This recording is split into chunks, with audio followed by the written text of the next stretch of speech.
I'm a retired veteran. I'm very fortunate to have had really great mentors as I was separating the service into the private sector. And I had an opportunity to lead a data analytics company as a COO in Austin, Texas, and learn quite a bit about software development, propensity modeling, predictive analytics, etc.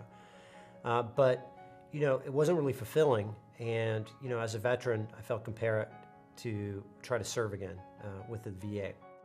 The VA is in a really unique spot. And the reason is when a soldier goes into active duty military, they're healthy, they're good to go, and then something happens and they come out of it, they're injured, and now the VA has to pick up the pieces and try to help that veteran as they transition and cross that chasm into civilian life again. And so it's a very unique and tough role. Compounded by that, we kind of have a perfect storm. In the last 15 years, we've been at war. We've had escalating injuries because, quite frankly, people are living from injuries today that they wouldn't have lived from in Vietnam or in World War II. And so now we have an obligation of long-term care for these veterans. So we have escalating costs. In addition to that, we have greater demand for services.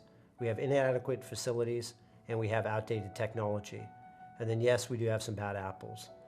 So when I joined the VA, it was to try to help improve upon, telling the value story. How do we show that the VA, despite its unique role and tough mission, how are they creating incremental value in a veteran's life through services and through delivery of healthcare? And so for me, it came to value management, right?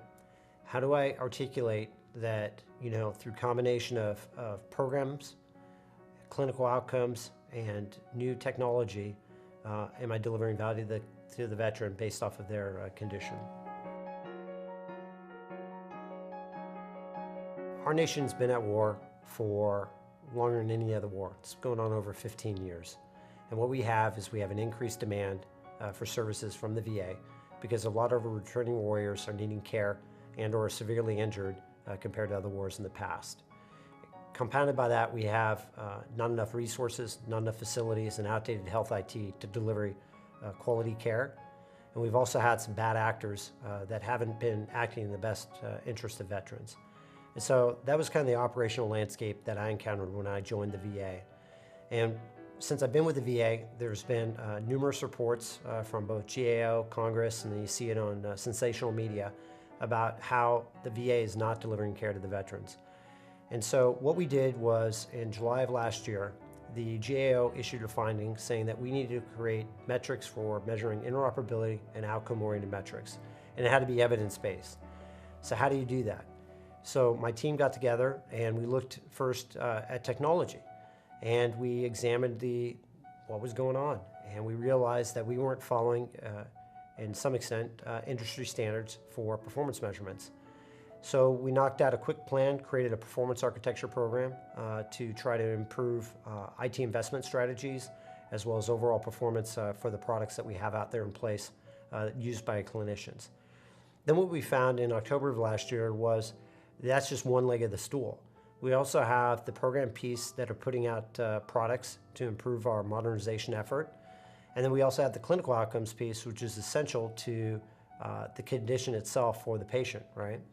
And so we fused those three things together. We evaluated a lot of the different stuff that's out there from Harvard Business School, value-based care models, et cetera. And we started to bring together those tools and put it into our proverbial toolkit to build a value management office for Vista Evolution. And so that's what we've done. We've had a lot of success in doing so, in that now I can start to tell you, okay, here's how I'm doing in terms of a health IT product or investment, in terms of its availability, accuracy, efficiency, its overall return on investment.